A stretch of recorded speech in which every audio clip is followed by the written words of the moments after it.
أشهد أن محمدا رسول الله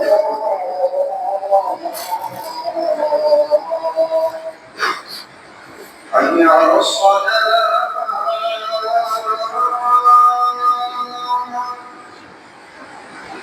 حي على الصلاة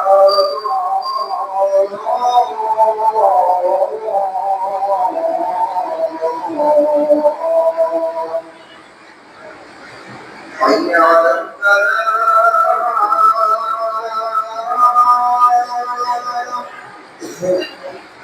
حي على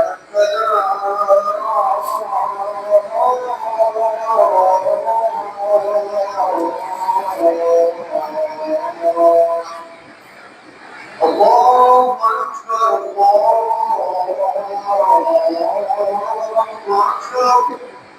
لا إله إلا الله.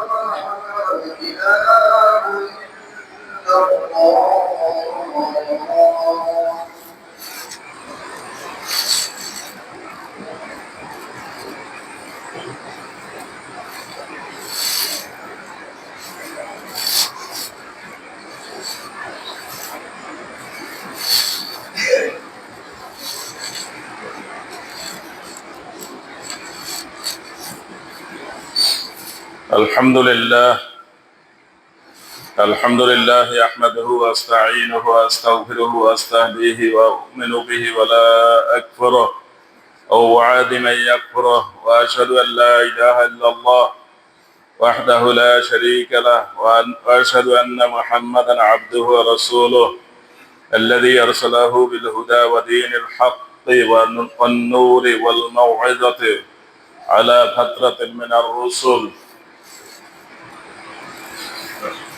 وقلة من العلم وضلالة من الناس وانقطاع من الزمان ودنو من الساعة قرب من الأجل ومن يطع الله رسوله فقد رشد ومن يعصم فقد غوى فرط ضل ضلالا بعيدا وأوصيكم بتقوى الله فإنه خير ما أوصى به المسلم وأن يحضه على الآخرة وأن يأمره بتقوى الله فاحذروه ما حذركم الله من نفسه ولا أفضل من ذلك نصيحا أما بعد فإن خير الحديث كتاب الله وخير الهدي هدي محمد صلى الله عليه وسلم وشر الأمور محدثاتها وكل بدعة ضلالة وكل ضلالة في النار. قال الله عز وجل في القرآن المجيد كل نفس ذائقة الموت 3 مرات. فقال رسول الله صلى الله عليه وسلم اذكروا محاسن موتاكم عن مساويهم. فقد جاء في القرآن المجيد وما أرسلنا من رسول إلا بلسان قومه ليبين لهم. وقال رسول الله صلى الله عليه وسلم نحن معاشر الأنبياء أمرنا أن نتكلم الناس بقدر عقولهم. وبالحديث الشريف قال رسول الله صلى الله عليه وسلم لا يؤمن أحدكم حتى أكون أحب إليه من والده وولده والناس أجمعين. وفي القرآن المجيد قال عز وجل رأيت من اتخذ إلهه هواه أفأنت تكون عليه وكيلا. وفي سورة الجاثية أفرأيت من اتخذ إلهه هواه وأضله الله على علم وختم على سمعه وقلبه وجعل على بصره غشاوة فمن يهديه من بعد الله أفلا تذكرون. প্রিয় মুসল্লিবৃন্দ, সপ্তাহ ঘুরে আবার সপ্তাহের শ্রেষ্ঠ দিন জুমার দিনে জুমার নামাজ আদায় করার জন্য আমরা ইতিমধ্যে মসজিদে এসে হাজির হতে পেরেছি। শুকর আলহামদুলিল্লাহ। কোরআন মাজিদের শুরুতে আল্লাহ বলে দিয়েছেন আলিফ লাম মিম যালিকাল কিতাবু লা রাইবা ফিহি। আলিফ লাম মিম বলে আল্লাহ বলছেন এটা সেই কিতাব যেই কিতাবের কথা আল্লাহ আগেই বলেছিলেন, সেই কিতাব যার ভিতরে সন্দেহের কোনো বিষয় নাই, সন্দেহের কোনো অবকাশ নাই, সন্দেহ করার সুযোগ নাই। কেউ নিজের থেকে সন্দেহ করলে করতে পারে, কিন্তু সেটা তার সন্দেহই থেকে যাবে। বরং আল্লাহ কোরআনে যা বলেছেন, শুধু কোরআনে নয়, আল্লাহ তার কথা নবীর মাধ্যমেও যা বলেছেন, মুহাম্মদুর রাসূলুল্লাহ সাল্লাল্লাহু আলাইহি ওয়াসাল্লামের মাধ্যমে যা বলেছেন, এই সবগুলো কথা যা বলেছেন তাই হবে, ব্যতিক্রম কিছু হবে না। সুতরাং সন্দেহ করার কোনো সুযোগ নেই।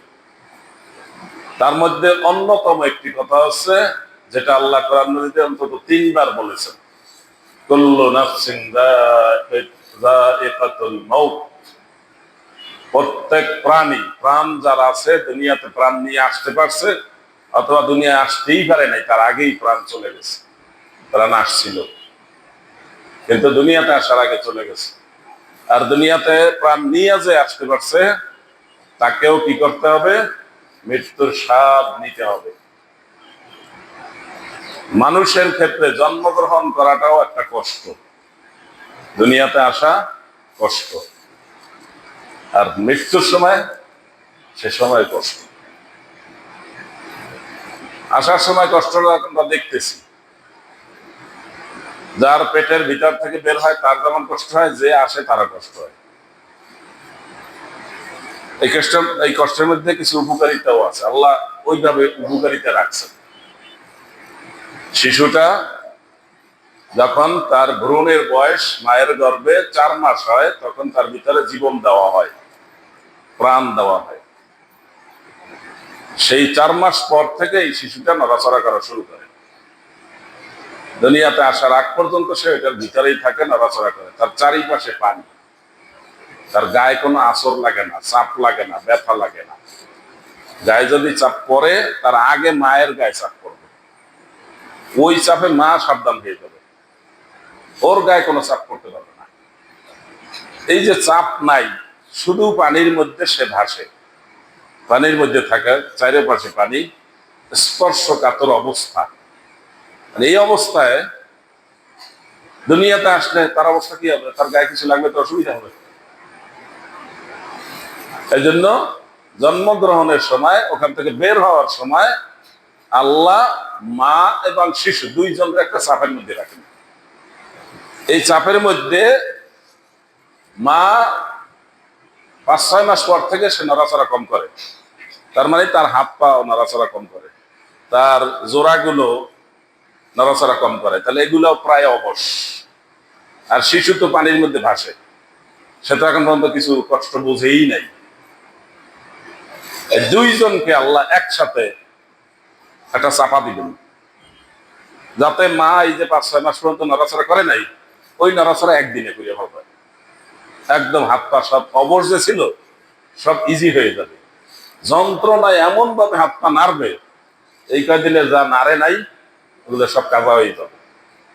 আর শিশু যেহেতু পানির মধ্যেই ছিল, এখন দুনিয়াতে আসলে রৌদ্র, গরম, ঠান্ডা অনেক কিছু তাকে সহ্য করতে হবে। এই জন্য তাকেও একটা চাপের মধ্যে দিয়ে বের করা হচ্ছে। তাহলে এই চাপের মধ্যে কি দুইজনেরই উপকারিতা আছে। সিস্টেমটা আল্লাহ এইভাবে করছে। এখন আমরা তৃতীয় বিশ্বের একটু অমর্যাদাকার ভাষায় বলতে হয় ভিক্ষুকের দেশ, গরিব দেশ, নাইলে শুদ্ধ ভাষায় বলতে হবে তৃতীয় বিশ্ব। ইংরেজি বললে বুঝুন ভালো, থার্ড ক্লাস। এই বিশ্বে সিজার করা শিখছি ভালো করে, আর যারা উন্নত হয়েছে তারা সিজার বন্ধ হয়েছে। আমরা ওদের মতো উন্নত হতে চাই, ওদের পোশাক গ্রহণ করি, ওদের মতো খেতে চাই, ওদের খাবার গ্রহণ করি, ওদের মতো কামাই করতে চাই, ওইটা গ্রহণ করি। কিন্তু ওরা যে সিজার করে না, এটা কিন্তু গ্রহণ করে না। ওরা যে চুরি করে না, এটা কিন্তু গ্রহণ করে না। ওদের রাষ্ট্রীয় নেতৃত্বে যারা যায়, তারা রাষ্ট্রের জন্য কাজ করে, জীবন প্রাণ দিয়া কাজ করে।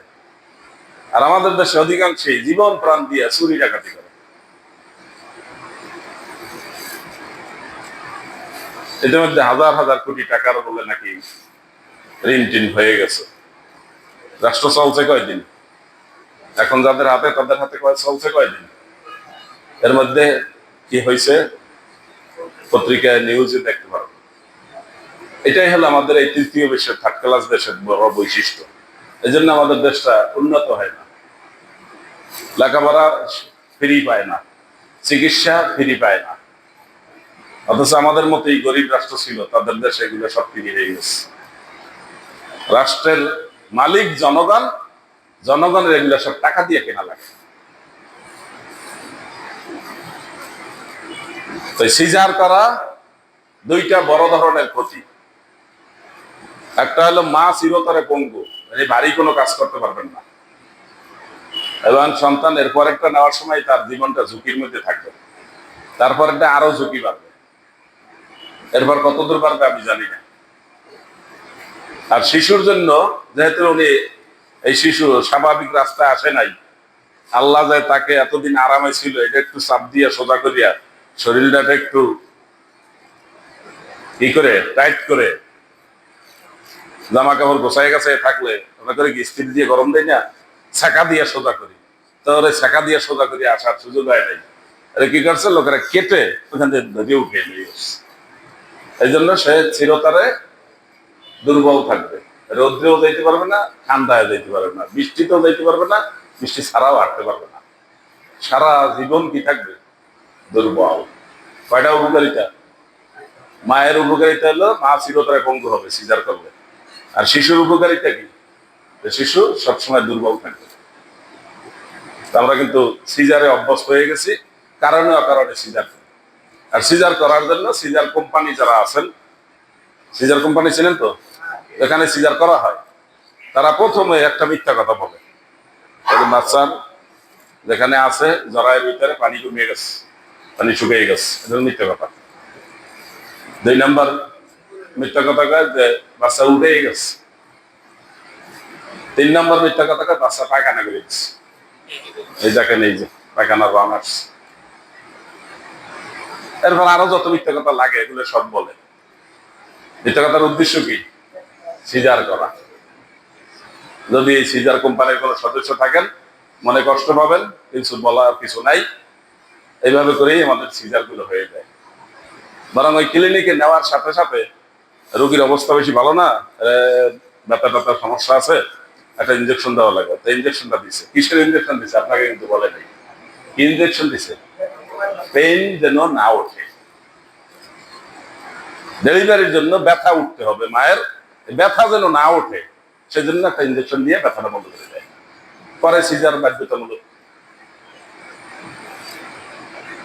এবং এই ইনজেকশনটা যদি কর্মচারীরা দিয়া রোগীকে, রোগীর আত্মীয় স্বজনকে ভুল বুঝাইয়া ঠিকঠাক করতে না পারে, তাহলে মালিক এসে একেবারে ধমক দেয়, করো কি, একটা ইনজেকশন দিবা, ওদেরকে বুঝিয়ে দিবা যে এটা রোগীর উপকারের জন্য ইনজেকশনটা দেওয়া হয়েছে, এটা দিতে পারো নাই, দরজায় আসতে পারি, ডেলিভারি হয়ে গেল, করো কি, ধমক। এক ক্লিনিকে আমি জিজ্ঞাসা করছি আপনারা সিজার করেন কয়টা ডেইলি?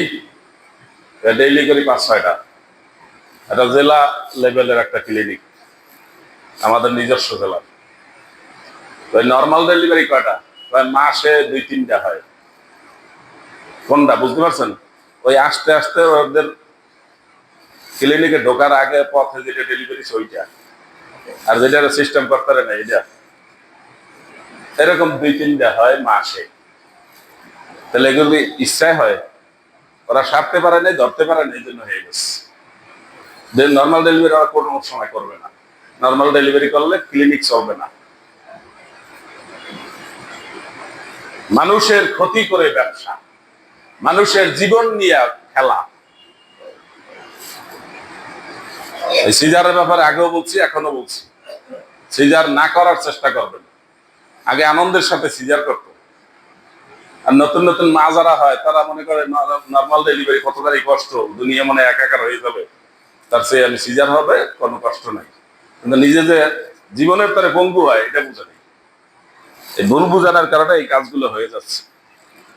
কুল্লু নাফসিন যায়িকাতুল মাউত, প্রত্যেক প্রাণীকে মৃত্যুর স্বাদ নিতেই হবে। অন্যান্য প্রাণী যেভাবে মরে মরুক, কিন্তু আমাদের মানুষের মৃত্যুটা কি হিসাব নিকাশ করার দরকার আছে না নাই? দুনিয়াতে আসলেন, কতদিন থাকলেন, কি কাজ করলেন? এই জীবনটাই কি শেষ জীবন, না আরো জীবন আছে? এই জীবন নিয়ে যাবে সেই জীবনের কাছে, অর্থাৎ সেই জীবনের জন্য কাজটা হয়েছে কিনা, হয় নাই।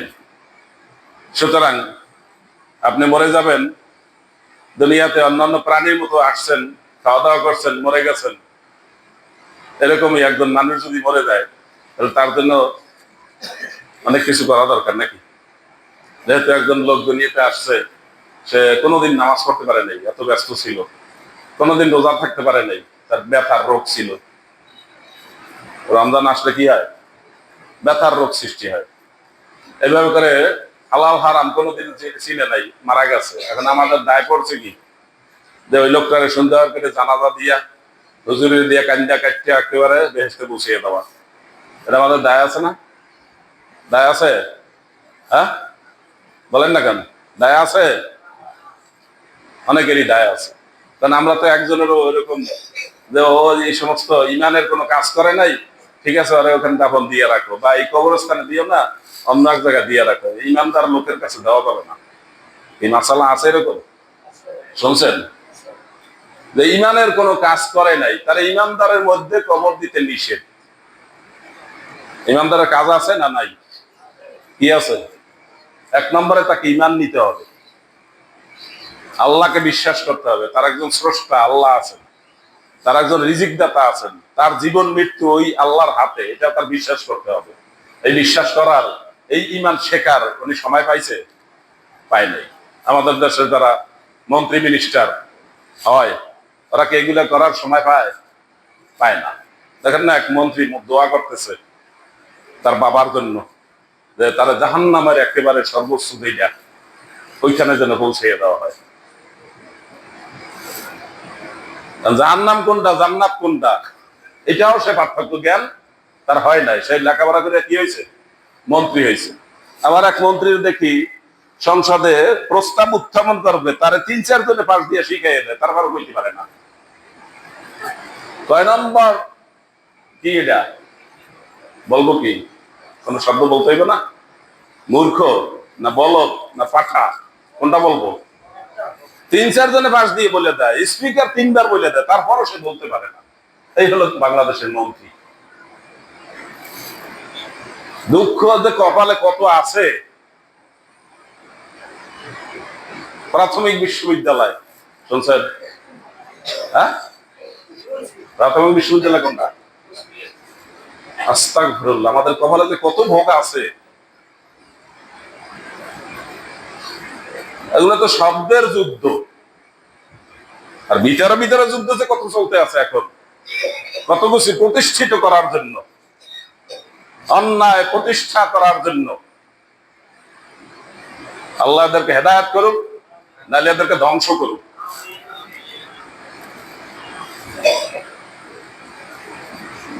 প্রত্যেকের মৃত্যু আসবেই, মৃত্যুর জন্য প্রস্তুতি নিতে হবে। কখন প্রস্তুতি নিবেন? বয়স 50 হইলে, 60 হইলে, 70 হইলে? কখন? আপনার কাছে বাঁচার গ্যারান্টি যতটুকু আছে ততটুকু পরে। বাঁচার গ্যারান্টি আছে কতটুকু? মোটেও নাই। সুতরাং এখনই মৃত্যুর প্রস্তুতি নিতে হবে। মৃত্যুর প্রস্তুতি কি? 1 নম্বরে আপনাকে ইমানদার হতে হবে।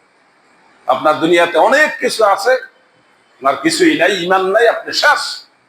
আপনি কুকুর বিড়ালের চাইতে নিকৃষ্ট অবস্থায় দুনিয়াতে আসছেন, এভাবেই চলে যাচ্ছেন। সেই লোকগুলা কোথায়? সেই লোকগুলো আবার এখানে আসে না। এই যে আমি যত চিল্লাচিল্লি করে বলি, ওরা কি শোনে? এরা কিন্তু রাস্তায় আছে, এরা এদের কাজে আছে, কোনোদিন শুনবেও না। কিন্তু আমাদের সমস্যা হয়েছে, এইখানে যারা উপস্থিত আছেন, এরাই আবার ওদেরকে সুন্দর করে গোসল টোসল করাইয়া, হুজুরের দিয়া কান্দাকাটি করাইয়া, একেবারে বিসমিল্লাহি ওয়া আলা মিল্লাতে রাসূলিল্লাহ, রাসূলুল্লাহর দায়িত্ব দিয়ে দেবে, রাসূল আপনারা বেহেশতে পৌঁছে দিয়েন। আমরা তো দিলামই, এখন তো ইমান শিখে নাই,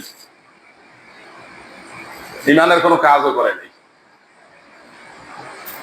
কোরআন হাদিস কি এটা বেশ জানার শোনার তার সময় হয় নাই। সে মন্ত্রীও হয়েছে, সে জান্নাতও চিনে না, জাহান্নামও চিনে না। সে তার বাবাকে কোথায় পৌঁছে দেয়? জাহান্নামের একেবারে সেরা যেটা সেই জায়গায়। এই সমস্ত লোকেদের জন্য আমাদের কান্দাকাটি আছে কিনা? আছে না? একজনও আমরা কি নদীতে ভাসাই দিছি? একজনও ভাসাই দেয়নি। সুতরাং মৃত্যুর জন্য প্রস্তুত থাকতে হবে। এক নম্বর হলে আপনি ইমানদার হবেন। হালাল হারাম জায়েজ না জায়েজ আল্লাহ যা আপনাকে বৈধ বলেছেন কোরআনে হাদিসে, আল্লাহ বলেছেন, রাসূলুল্লাহ সাল্লাল্লাহু আলাইহি ওয়াসাল্লাম বলেছেন, ওগুলো আপনাকে চিনে চলতে হবে। এর বাইরে চলা যাবে না, নিজের ইচ্ছা মতো চলা যাবে না। নিজের ইচ্ছা মতো যে চলবে সে সম্পর্কে কোরআনে 2টা আয়াত আছে। আরো একটা আয়াতের সন্ধান আমি পেয়েছিলাম।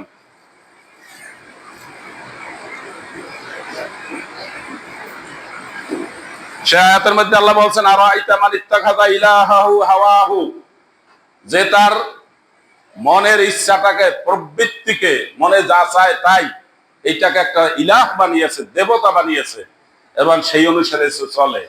আফাআনতা তাকুনু আলাইহি ওয়াকিলা, তুমি কি তার দায়িত্ব নিতে পারবে? কি পারবেন কেউ দায়িত্ব নিতে? যে তার নিজের ইচ্ছা মতো চলে, নিজের ইচ্ছা মতো খায়, নিজের ইচ্ছা মতো ঘুমায়, নিজের ইচ্ছা মতো চলে, নিজের ইচ্ছা মতো মানুষের সাথে কথা বলে, কোনো আইন বিধান ভদ্রতা কোনো কিছু সে শিখে নাই, ইসলাম শিখে নাই। আর এক আয়াত আল্লাহ বলছেন, আফারাআইতা মান ইত্তাখাযা ইলাহাহু হাওয়াহু ওয়া আদাল্লাহু আলা ইলম, যে আপনি কি ওই লোকেরে দেখেছেন যে তার ইলাহ, তার প্রবৃত্তিকে ইলাহ বানিয়েছে? দান বাক্সগুলো চালিয়ে দেন। তার প্রবৃত্তিকে ইলাহ বানিয়েছে এবং সে নিজের ইচ্ছা মতো চলে। আল্লাহ তাকে জেনে বুঝে তার কানে মোহর মেরে দিয়েছেন, তার চোখে পর্দা লাগিয়ে দিয়েছেন, এবং আল্লাহ জেনে বুঝে আল্লাহ তাকে ভুল পথে চালাবে, কারণ সে কি করে? নিজের ইচ্ছা মতো চলে। তাকে মানুষে যত বলে এটা করো না, এটা করো, ভালোটা করো, সেটা না, ওটা হবে না, আমার ইচ্ছা মতো চলবে। আল্লাহ শেষে বলছেন, ফামাইয়াহদিহি মিন বাদিল্লাহি, এই লোকেরে আল্লাহ যখন তাকে পথ দেখাবেন না, কেন দেখাবেন না? সে নিজের ইচ্ছা মতো চলে। তাইলে আপনি তার জন্য আর কোনো পথ ব্যবস্থা করতে পারবেন না। আফালা তাযাক্কারুন, আল্লাহ বলছেন তোমরা উপদেশ গ্রহণ করবে না করবে না? এজন্য মৃত্যুর প্রস্তুতি প্রত্যেকের থাকতে হবে।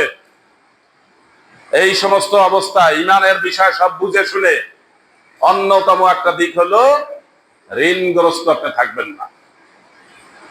ঋণ লেনদেন থাকলে সেটা লিখিত পরীক্ষিত সাক্ষী সুবুত থাকতে হবে। আপনার মৃত্যুর পরে আপনার ওয়ারিশরা যেন বুঝতে পারে আপনি কতটা ঋণগ্রস্ত, সেটা তারা পরিশোধ করতে পারে। এছাড়া ঋণ থাকতে পারবে না। বাংলাদেশটা ধ্বংস হওয়ার আর একটা কারণ কি? আমাদের যারা রাষ্ট্র পরিচালনা করেন, যারা সর্বোচ্চ আইন প্রণেতা, তারা এক একজন হাজার হাজার কোটি টাকা ব্যাংক থেকে নিয়ে ঋণ খেলাপি আছেন। তাদের দ্বারা কি ন্যায় প্রতিষ্ঠা করা সম্ভব? তারা এই যে হাজার হাজার কোটি টাকা নিছে, এটাকে দিবে, দিয়ে মরবে? এই টাকাটা কার? জনগণের টাকা, হাজার হাজার কোটি টাকা নিয়ে তারা এখন সর্বোচ্চ পদে বসে আছে। এই টাকা দিয়ে মরবে? এর বংশের কেউ দিবে এগুলা? এইভাবে নতুন নতুন আরো রাঘব বল তৈরি হবে কিনা? তো দেশটা কি আগাবে? দেশটাই ভিক্ষুকের রাষ্ট্রই থাকবে।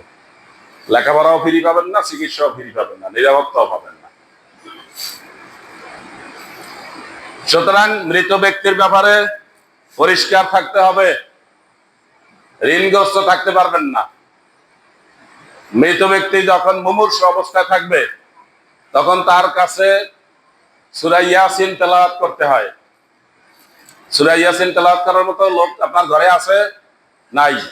তাহলে কি করতে হবে? ভাড়া আনতে হবে। ভাড়া আনলে আপনার কাজ চলবে? ভাড়ায় ইমানের কাজ, আমলের কাজ, আখিরাতের কাজ ভাড়ায় চলবে? ভাড়ায় কতদিন করবেন? আপনার ঘরের মধ্যে সূরা ইয়াসিন পড়ার লোক থাকতে হবে। ইমানের তালকিন তাকে দিতে হবে। ওখানে আস্তে আস্তে কালেমায়ে শাহাদাত, আশহাদু আল্লা ইলাহা ইল্লাল্লাহ ওয়া আশহাদু আন্না মুহাম্মাদান আবদুহু ওয়া রাসূলুহু, এটা আস্তে আস্তে পড়তে হবে যেন তার কানের মধ্যে দিতে পায়। মৃত্যুবরণ করার সাথে সাথে তার হাত পা গুলো সোজা করে দিতে হবে, চোখ ফুটা বন্ধ করে দিতে হবে, যথাসম্ভব তাড়াতাড়ি তাকে গোসলের ব্যবস্থা করা হবে, যথাসম্ভব তাড়াতাড়ি তাকে কবর দেওয়ার ব্যবস্থা করতে হবে। কিন্তু আমরা কি করি? যথাসম্ভব বিলম্ব করা যায় সব কাজগুলো করি। করতে করতে আজকের লাশ কালকে, কালকের লাশ পরশু, এরপর বিদেশে মারা গেলে 6 মাস পর। কেন? লাশটা আনবে না, আমরা একটু দেখবো না? আমার বাবা মারা গেছে, আমরা একটু দেখবো না? তাতে দেখা কি লাভ হবে? আল্লাহ বলছেন, রাসূলুল্লাহ সাল্লাল্লাহু আলাইহি ওয়াসাল্লাম বলছেন তাড়াতাড়ি দাফন করো, আর আপনি একটু দেখতেছেন, দেখবেন কি? বিলম্ব করা কি ঠিক আছে? ঠিক নাই। এরপর আসেন জানাজা। জানাজার জন্য শরীয়ত পরিষ্কার কোনো কথা বলছে না, এখানে বাকি রাখছে আমাদের জন্য। বলছে জানাজার নামাজ কে পড়বে, কে পড়াবে, ক্লিয়ার আছে? 1 নম্বরে মুসলমানের দেশে মুসলমানের জানাজার নামাজের দায়িত্ব হলো রাষ্ট্রের। সরকারে যারা আছে তাদের দায়িত্ব, একেবারে ইউনিয়ন পরিষদ পর্যন্ত সরকারের লোক আছে, এই লোকেরাই জানাজার ব্যবস্থা করবে, জানাজার ইমামতি করবে। এটা আমাদের দেশে করতে পারে? পারে না, গেছে ব্যর্থ। 2 নম্বর ইমাম হবে বিচার বিভাগ। এগারো ওই হাইকোর্ট সুপ্রিম কোর্টের থেকে যতদূর আছে বিচার বিভাগের লোক, তাদের প্রতিনিধি এটা জানাজার ইমামতি করবে। 3 নম্বর হলো মহল্লার ইমাম সাহেব ইমামতি করবে। কে করবে 3 নম্বরে? শুনতেছেন আপনারা? শোনার পরেও যাই আবার এই আগেরটা করবেন, তাহলে শুনে লাভটা কি? কে ইমামতি করবে? মহল্লার ইমাম। তো আপনার কোন লোক মারা গেলে মহল্লার ইমামের কাছে জানানো দরকার আছে না নাই? কিন্তু আপনারা অধিকাংশ লোকে জানান না। আপনারা মনে করেন মাইকে বলছে, এটাই মহল্লার ইমাম সাহেব শুনিয়া আইসা লাশের দ্বারা দাঁড়াই থাকবে। এটা মনে করা ঠিক না। আপনার যেভাবে হোক ইমাম সাহেবকে জানাবেন। যদি আপনার যে মারা গেছে আপনার ঘনিষ্ঠ লোক, তার জানাজার ইমামতি যদি মহল্লার ইমাম সাহেবের করা দরকার হয়, তাকে অবশ্যই জানাবেন। না জানাই আপনি ইয়া নবী সাল্লাল্লাহু আলাইহি ওয়াসাল্লাম দাঁড়াই থাকবেন, হুজুর আসে না কেন, এটা করবেন না। ওই মাইকের ঘোষণা কি ইমাম সাহেব শুনছে? শোনা কি খুব 100% কনফার্ম শুনছে এরকম বলা যায়? সবাই কি শুনে? শুনে না, নাও শুনতে পারে। আবার এটার দ্বারা যা বলা হয় সেটা কি সবাই বোঝে? বোঝা যায়? মাইকের কথা কি স্পষ্ট শোনা যায়? পুরুষ না মহিলা তাই তো বোঝা যায় না, আমি তো শুনছি। এজন্য 1 নম্বর ইমামকে রাষ্ট্র, 2 নম্বর ইমামকে বিচার বিভাগ, 3 নম্বর ইমামকে মহল্লার ইমাম। মহল্লার ইমামের যদি জানাজা পড়াইতে হয় এবং সেই লোকটা যদি ইমামদার হয়, ইমামদার ছাড়া কারো ব্যাপারে জানাজা পড়তে বলবেন না, অন্তত আমাকে। শুনছেন কি বলছি? আবার পরে বলবেন না হুজুর আমি শুনি নাই।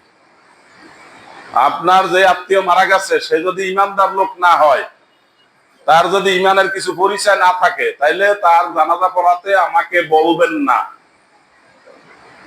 ওটা আপনার দায়িত্ব, একজন যেভাবে জোগাড় করতে পারেন না তারা দিয়ে পড়াবেন।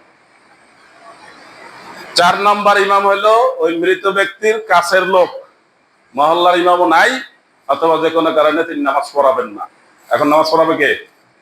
মৃত ব্যক্তির কাছের লোক, আত্মীয়, বংশের যে হোক। মাসালা শুনছেন? এই মাসালা ফলো করতে মনে থাকবে তো? এই মনে রাখেন। সারা জীবন খালি জানি না হুজুর আমরা অশিক্ষিত, বুঝি নাই, কয় বছর বলবেন? এগুলো মনে রাখতে হবে। এই সব ইমাম সাহেব ইমামতি করা থেকে বিরত থাকবেন। যদি মৃত ব্যক্তি বলে যায় যে আমার জানাজার নামাজ অমুক লোকে পড়াবে, কি বলে যেতে পারে কিনা? বলে যায় কিনা কিছু লোকে? আবু বকর রাদিয়াল্লাহু তাআলা ওসিয়ত করে গেছেন তার জানাজার নামাজ কে পড়াবে। এইভাবে আরো কয়েকজন বিশিষ্ট আম্মা জান আয়েশা রাদিয়াল্লাহু তাআলা আনহা বলছেন তার জানাজার নামাজ কে পড়াবে, এটা বলে গেছেন। এরকম আরো কিছু সাহাবায়ে কেরামের মধ্যে গুরুত্বপূর্ণ লোকদেরকে আমরা যে পেয়েছি যে তাদের জানাজার নামাজ পড়াতে একজনকে নির্দিষ্ট করে বলে গেছেন। অতএব রাষ্ট্রের ইমাম, বিচার বিভাগের ইমাম, মহল্লার ইমাম, আপনার বংশের আত্মীয় স্বজন ইমাম, সব ইমাম বাদ। মৃত ব্যক্তি যার কথা বলে যাবে সে নামাজ পড়াবে। কথা ক্লিয়ার হয়েছে? আর মহল্লার ইমাম বলেন, যাকেই বলেন যে এই নামাজ পড়াবে, আপনি খবরটা তাকে আগে দিবেন। দিয়া তাকে অনুরোধ করবেন যে তার জানাজার নামাজ আপনার পড়ানোর কথা সে নাকি আপনাকে বলে গেছে, অথবা আমরা বলছি আপনাকে আপনি জানাজার নামাজ পড়াবেন। তাকে খবরটা না দিয়া আপনি দাঁড়াইয়ে থাকবেন আমার জন্য, ইমাম সাহেবের জন্য, এটা কি ঠিক আছে? ঠিক নেই। সম্মানিত হাজিরিন, মৃত ব্যক্তিদের বিষয়ে বলছিলাম, ইতিমধ্যে আমাদের কাছে কয়েকজনের নগদ মৃত্যুর খবর এসেছে। মৃত্যুর খবরটা কারো জন্যই আনন্দের নয়, বরং কষ্টের। রাসূলুল্লাহ সাল্লাল্লাহু আলাইহি ওয়াসাল্লামের পাশ দিয়ে একটা লাশ যাচ্ছিল, তিনি সেই লাশ দেখে দাঁড়িয়ে গেছেন। পরে একজনে বুঝাচ্ছে, জানাচ্ছে যে ইয়া রাসূলুল্লাহ, এটা ইহুদির লাশ। রাসূলুল্লাহ সাল্লাল্লাহু আলাইহি ওয়াসাল্লাম শুনে বললেন, তবুও মৃত্যু একটা ভয়, একটা আতঙ্ক। আর এই জন্য মৃত্যুর ব্যাপারে টেনশনে থাকতে হবে।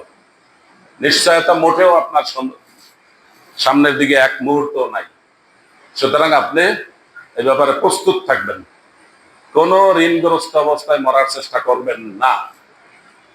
ঋণ কে পাবে এটা আপনার পরিবারের সদস্যদের জানা থাকতে হবে, ডকুমেন্ট থাকতে হবে। রাসূলুল্লাহ সাল্লাল্লাহু আলাইহি সাল্লাম বলেছেন, কোন ইমানদার লোকের বালিশের কাছে একটা ওসিয়তনামা থাকা উচিত। বালিশের কাছে থাকবে মানে কি? ঘুমানোর আগে ফাইনাল করিয়া, ঘুমের পরে আবার জাগতে পারবেন, এই কথা আপনি কি স্বীকার করেন, বিশ্বাস করেন? দোয়া করিয়া ঘুমান। দোয়ার মধ্যে কি বলে? আল্লাহুম্মা বিসমিকা আমুতু ওয়া আহই, আল্লাহ মরতেছি, আবার যদি আপনি বাঁচান তাহলে আবার বাঁচবো। ওখানে ঘোষণা কিন্তু মৃত্যু। আমরা ইতিমধ্যে খবর পেয়েছি, কাজীবাড়ির জামাই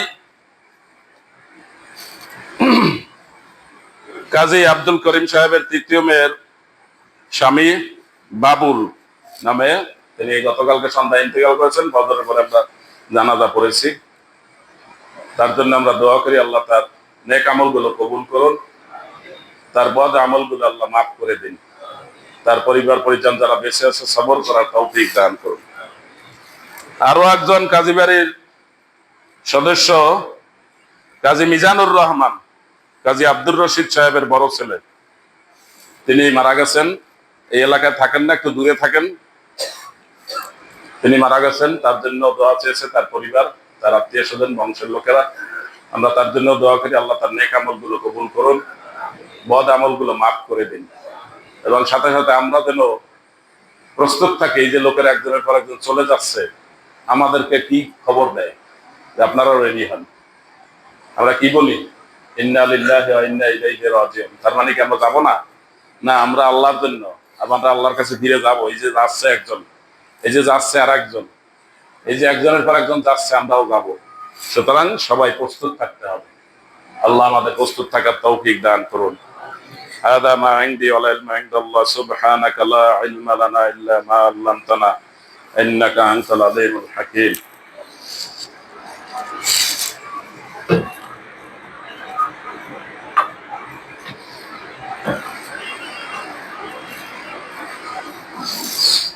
الحمد لله حمدا كثيرا سبحه بكرة واصيلا أشهد أن لا إله إلا الله أشهد أن محمدا عبده ورسوله مخاطبا نحن نزلنا عليك القرآن تنزيلا إن الله وملائكته يصلون على النبي يا أيها الذين آمنوا صلوا عليه وسلموا تسليما اللهم صل على محمد وعلى آل محمد كما صليت على إبراهيم وعلى آل إبراهيم إنك حميد مجيد اللهم بارك على محمد وعلى آل محمد كما باركت على إبراهيم وعلى آل إبراهيم إنك حميد مجيد يا الله কোরআন এবং হাদিস থেকে এতক্ষণ পর্যন্ত যা বললাম, যা শুনলাম, আমাদেরকে সঠিকভাবে আমল করার তৌফিক দান করুন।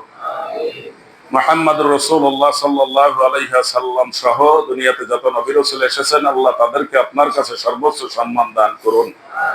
তাদের সাথে এর থেকে ঈমান নিয়ে যারা তাদেরকে সাহায্য করেছেন, আল্লাহ তাদেরকে আল্লাহ আপনার কাছে সম্মান দান করুন। আমাদের আত্মীয় স্বজন, আমাদের পাড়াপড়শি, আমাদের জ্ঞাতি গোষ্ঠী ঈমান নিয়ে যারা কবরে চলে গেছেন, আল্লাহ সবাইকে মাফ করে দিন। আল্লাহ তাদের নেক আমলগুলো কবুল করে নিন।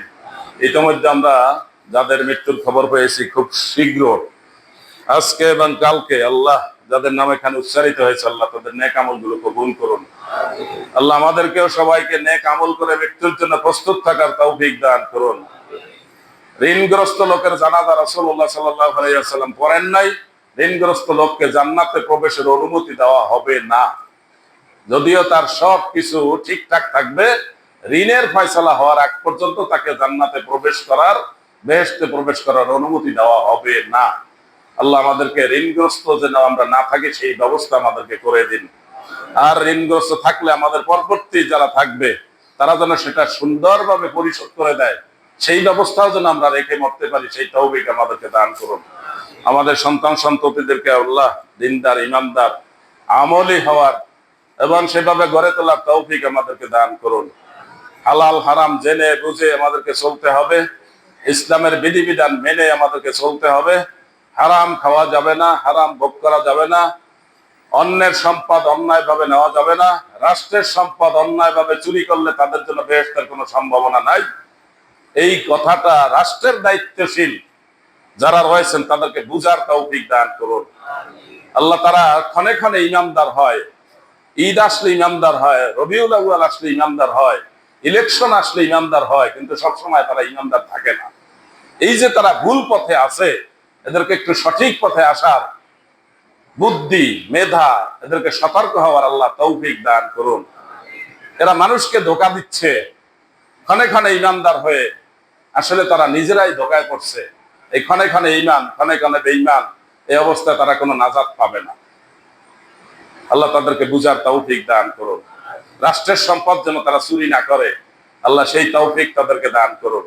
তাদেরকে এই অনুমতি দান করুন, এগুলা খেলে, এগুলা গ্রহণ করলে, এগুলা চুরি করলে, ডাকাতি করলে আমার ইমানের কোনো কাজ হবে না, এই ইমান দ্বারা কিছুই করা যাবে না। আল্লাহদেরকে বুঝার তৌফিক দান করুন। আল্লাহ আমাদের সবাইকে হালাল হারাম হিসাব করে চলার তৌফিক দান করুন। মানুষের সাথে সুন্দর আচরণ করার তৌফিক দান করুন। মানুষ আত্মীয় স্বজনের সাথে আত্মীয়তা বজায় রেখে চলার তৌফিক দান করুন।